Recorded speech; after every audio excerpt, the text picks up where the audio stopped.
عیبنامه مهتدی عبدالقادر و برادرزاده سید مکرم عبدالقادر زاده رئیس شورای علمای تاجیکستان عوض شد و با جرم برانگیختن کینو عداوت ملی نژادی محلگرایی و دینی، یعنی که بر اساس ماده 189 کودکس جنایی تاجیکستان عیبدار دانسته شده به دادگاه اسماعیل سامانی ارسال داشته شد. تا کنون عیبنامه مهتدی عبدالقادر زاده بر اساس ماده 307 قسم 1 یعنی که همکاری با سازمان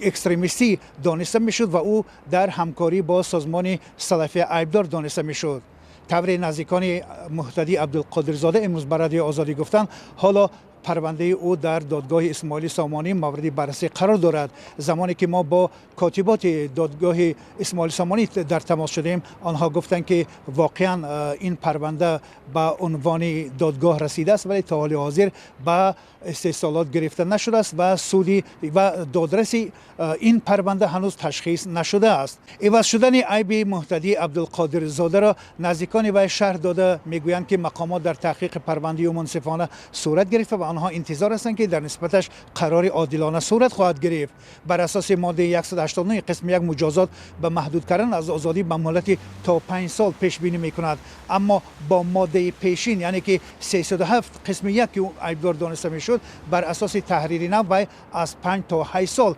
مجازات میشد. منابع آگاه میگن که عبدالقادر هنوز سال 2013 با پیروی از جریان ممنوع سلفیان متهم شده بود و بازداشتش به حادثه 5 سال پیش برمیگردد. او در این مدت در خارج زندگی میکرد و بر اساس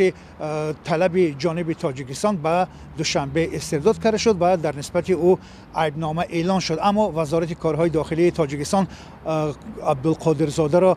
با در نظر داشت سفید شدنی یعنی حالت عملی او از بازداشتگاه آزاد کرد، ولی از جانب مقامات دیگری تاجیکستان به دوباره به بازداشتگاه کشیده شد و در نسبتش این پرونده آغاز کرده شد.